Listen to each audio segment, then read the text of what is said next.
Hello everybody, we are back and we're going to be talking about the Ryan O'Reilly news that came out today about his injury, as well as something a little bit different towards the end of the video about the channel. Now before we start, I wanted to say please make sure to subscribe to my channel if you are new to me, new to hockey, whatever the case may be. I'd love to have you here along the way as I try to do this as a career. Now let's get into it. And for this kind of unfortunate news, if you're a Toronto fan, as the Maple Leafs will be without Ryan O'Reilly for at least 4 weeks with a broken finger after he took a puck off the hand during Saturday's loss to the Vancouver Canucks. He is set to return at the beginning-ish of April 6th, and that will be against the Boston Bruins with 5 regular season games remaining at that point. So this is where it gets kind of interesting. O'Reilly has played 8 games with Toronto since he was traded from St. Louis. He has 3 goals and 2 assists in those 8 games. So, one of those guys that maybe isn't going to put up over a point per game, those big numbers, but is brought in to help this team try to get further in the playoffs. And he is kind of one of those guys that you would say was one of the bigger names in this trade deadline period that was acquired by Toronto. But unfortunately for them, he's going to be set to miss at least a month. And this is kind of frustrating if you're a fan of Toronto, because while he hasn't exactly been lighting the world on fire, he hasn't been putting up Connor McDavid stats, he has been out there and they've been able to outchance their opponents when he has played with them. And the biggest thing for Toronto, in my opinion, was trying to get him chemistry with his teammates before the playoffs started, because you're looking at this right now. He's only played 8 games and he is set to miss a month. With those extra 5 games, if he even does play them all, he's only going to be getting 13 games at max with his teammates. And yeah, you can say all you want, or you can talk to the guys in the locker room, etc., etc. But at the end of the day, for a team like Toronto that really is in a spot where they need to do something, they were hoping to build up as much chemistry as possible. He played a lot of minutes with John Tavares, and that is kind of another interesting thing about this situation that I'll talk about right after this final point with O'Reilly.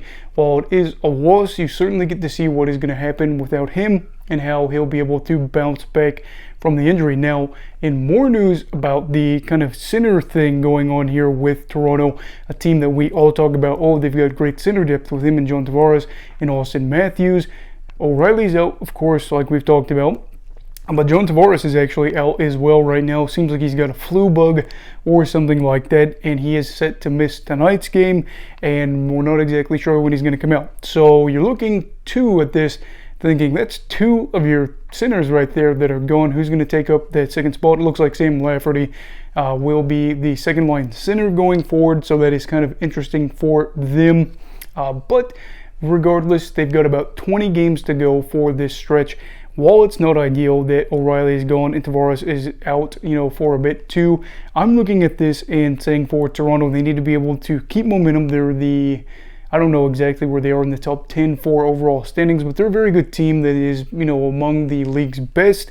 And they are a club that is looking to find that rhythm in the playoffs like they've been missing in years past. I will say this, really what they need to do at this point, besides just keeping the momentum, is trying to hold on to that second seed in the Atlantic Division.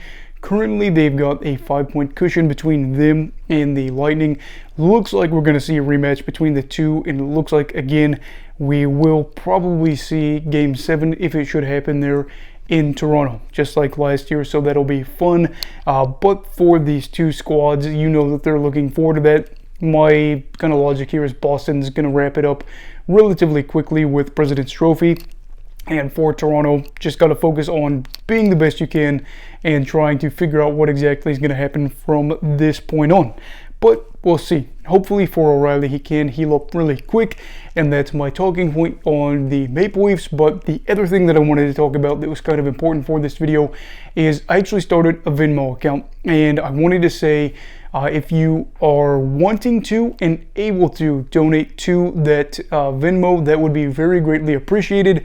As you know, I want to do this as a career. I want to do this as a job. And for me, getting any money to help out, whether it be getting better equipment or be working less hours, whatever the case, that would be amazing and I would be really grateful. Now, that being said, if you are not able to, don't feel bad. I don't want you to feel bad about it at all.